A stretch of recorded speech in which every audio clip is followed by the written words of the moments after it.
It's a strange thing about life. No one wakes up dreaming of failure. And yet, walk down any street, look into enough eyes, and you'll find something far more tragic than failure itself. You'll find people who have quietly surrendered. Not because they lack talent, not because they ran out of time, but because they never understood the silent forces shaping their choices every single day.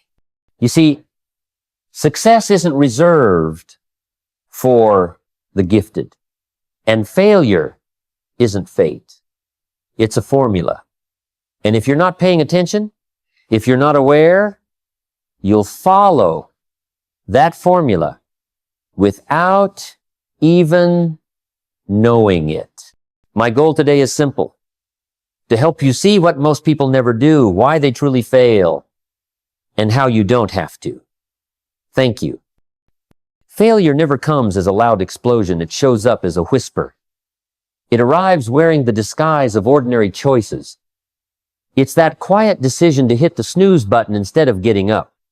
It's the impulse to spend money before earning it. It's skipping the reading, skipping the workout, putting off the call. Now, none of those things look like failure in the moment. That's what makes them so dangerous. Because failure doesn't yell at creeps. It accumulates. And one day, you look around and wonder, how did I get here? I used to think success and failure were big events. Turns out, they're not. They're small steps taken daily. One step forward or one step back. I met a gentleman once, owned a little shop in a quiet town, hardworking man, but his business never grew. I asked him what his routine looked like. He said, well, I open the doors and I wait. I said, do you market? He said, number. Do you call old customers? Not really. Do you study sales? I don't have time. Now, he hadn't failed because of a crisis. He'd failed because of repetition. Repetition of neglect. That's how most people fail. They repeat neglect so often it becomes routine. You see, failure doesn't need your permission, it just needs your inattention. You don't have to do anything dramatic to ruin your chances at wealth or success. All you have to do is nothing. Just drift. Just let the days pass. Let comfort win.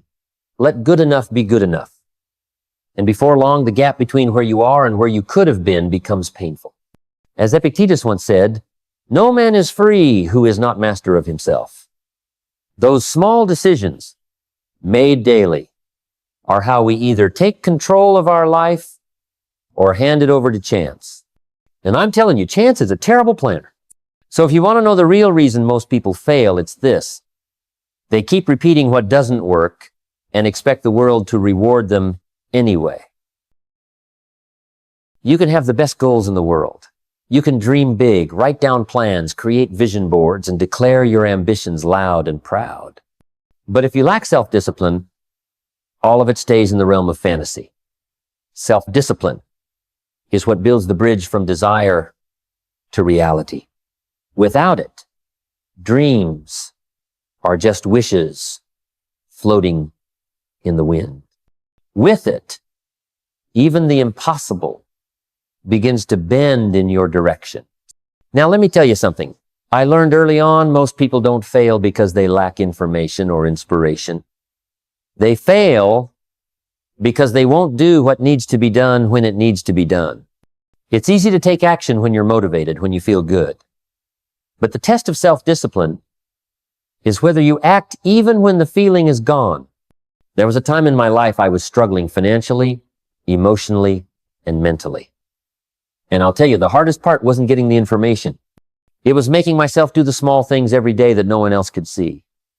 Waking up early, reading 10 pages, saving a little instead of spending a lot. Those weren't heroic acts, but over time they turned everything around.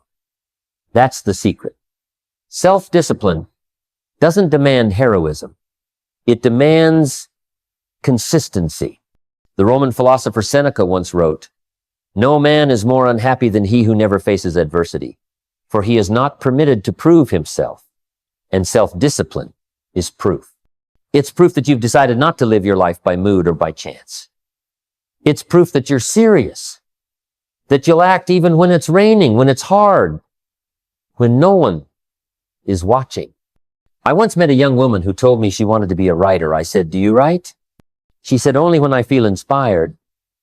I said, "Then you'll never make it.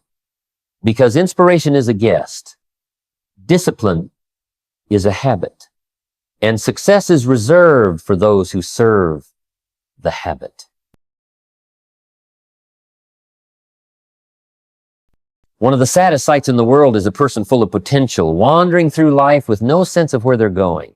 They wake up, go to work, come home, and repeat. They confuse activity with achievement.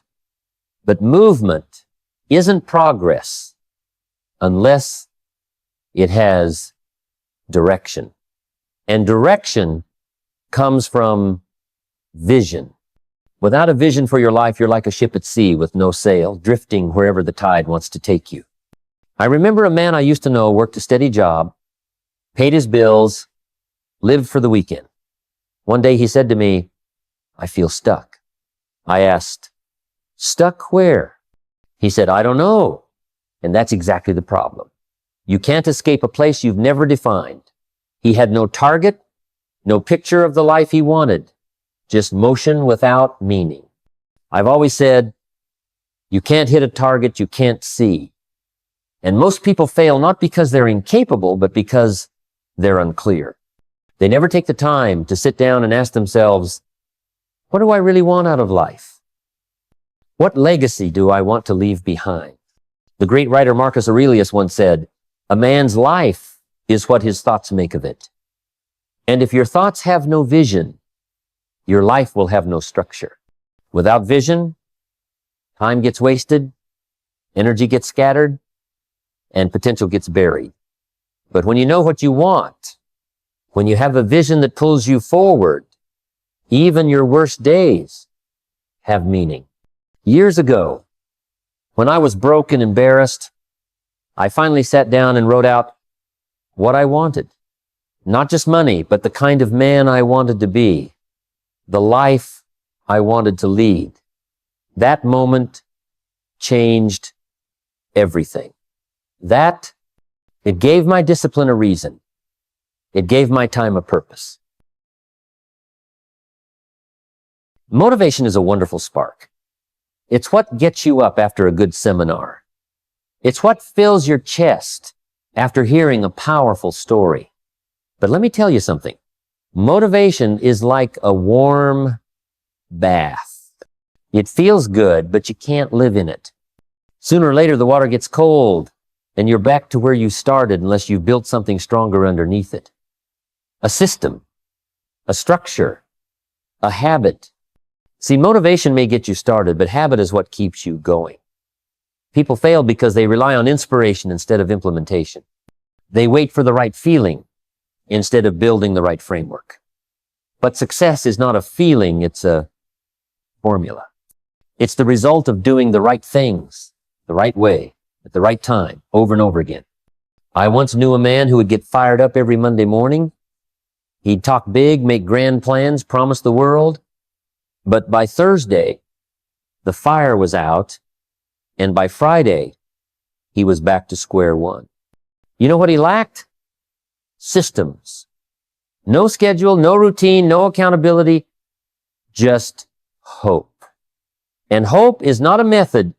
The ancient thinker Aristotle once said, "We are what we repeatedly do." Excellence, then, is not an act but a habit. He was right. What you do daily is far more powerful than what you do occasionally. If you rise early once a week, it won't change your life. But rise early every day, and everything changes. Systems create structure. Habits create momentum. And momentum is what carries you when motivation runs dry. Back when I was building my own life from the ground up, I realized quickly that I couldn't wait to feel good to do good. So I built routines, morning reading, daily reflection, a consistent work rhythm. And over time, the habits took root. The harvest didn't come overnight, but it came. So if you want to know why most people fail, it's not because they lack motivation, it's because they never turn that motivation into a machine. Habits are the engine of achievement, and systems are the rails that keep your train on track. If there's one enemy more deceptive than failure, it's procrastination. Failure, at least, has the decency to show up and teach you something. But procrastination, it quietly robs you minute by minute, opportunity by opportunity, until one day you look back and realize that what you lost wasn't time, it was your future. People often ask me, what's the cost of procrastination?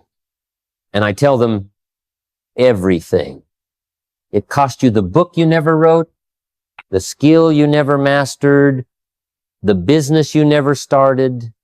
It cost you the wealth, the relationships, the peace of mind you could have had if only you had started when you said you would. I remember once speaking to a man in his 40s, talented, thoughtful, had all the right tools. He told me he was still figuring things out. I asked him how long he'd been figuring. He said about 10 years. 10 years. That's not thinking, that's stalling. And while he waited for the perfect moment, the world kept moving. Others with less talent but more action passed him by. The Stoic philosopher Marcus Aurelius warned, you could leave life right now. Let that determine what you do, say, and think. Powerful words. Because the truth is, we don't have forever. We think we do, so we delay. But the clock doesn't stop because you're unsure. The world doesn't pause while you wait to feel ready. When I was young and broke, I had every excuse to delay. I could have said next year. I could have said once I'm more confident. But I realized something simple: tomorrow is not a strategy. The only day that has power is today. I started small with what I had, where I was. And the momentum began. Most people fail not because they can't succeed, but because they never start. They wait, and they wait, and they wait. And eventually, they run out of things to wait for, except regret. So let me tell you, if there's something you've been putting off, do it. Begin now. Because procrastination doesn't just delay your dreams, it buries them. One of the greatest misunderstandings about success is the belief that we can do it all alone. That discipline, motivation, and action are all we need. But I'll tell you, the people who go the farthest, the ones who stay the course, have something else working for them. Accountability. Because without it, commitment starts to drift. It weakens little by little until your word doesn't mean much, not even to yourself. It's easy to make promises in the dark. It's easy to say, I'll start tomorrow when no one's watching. But the moment someone else is holding you to your word, the game changes. Suddenly there's weight to your intention. That's why most people fail. Not because they don't dream big, but because they never build a system of accountability to protect those dreams when willpower gets tired. I remember a young man who joined one of my mentorship programs. He had talent, no doubt about that. Ambitious, too. But he kept falling short. When we spoke, I asked him, who holds you to your standard when you don't feel like it? He looked at me confused. No one did. And that was the problem. He was his own judge, his own critic, and his own excuse maker. Once we paired him with someone who challenged him, who expected results, not reasons, everything began to shift. His goals didn't change, but his execution did. Even the ancient Hebrews had a saying, 2 are better than 1, for if one falls, the other can lift him. Accountability isn't weakness, it's wisdom. It's the acknowledgement that we all falter, and that having someone there to catch us isn't a crutch, it's a strategy. Back when I was rebuilding my life, I had a friend who wouldn't let me slide. When I didn't follow through, he didn't lecture me. He reminded me of who I said I wanted to become. That was enough. Sometimes all it takes is someone who believes in your potential more than your excuses. So if you're wondering why so many people fail, look at the structure around them or the lack of it. Without accountability, commitment becomes a wish. With it, it becomes a contract. Let me leave you with this: failure is not a mystery. It doesn't sneak up on you in the night, it leaves a trail. And if you follow that trail backwards, you'll find a pattern of neglected choices, missed moments, and surrendered discipline. But here's the beauty. Just as failure is predictable, so is success. And it begins with awareness, followed by responsibility, and then action. You don't need to change everything overnight. You don't need to be perfect. You just need to decide that from this moment forward, you won't ignore what matters. You won't drift. You won't delay. You'll build habits. You'll protect your vision. You'll surround yourself with the right people. And you'll stay accountable. Because success isn't something you chase, it's something you build. Day by day, brick by brick, and the tools are already in your hands. So I challenge you, look at your life with clear eyes. Where have you been passive? Where have you settled? And more importantly, what will you now do differently? Don't just listen. Act. Don't just dream. Build. Because the real reason most people fail is that they never truly begin. Let today be your beginning.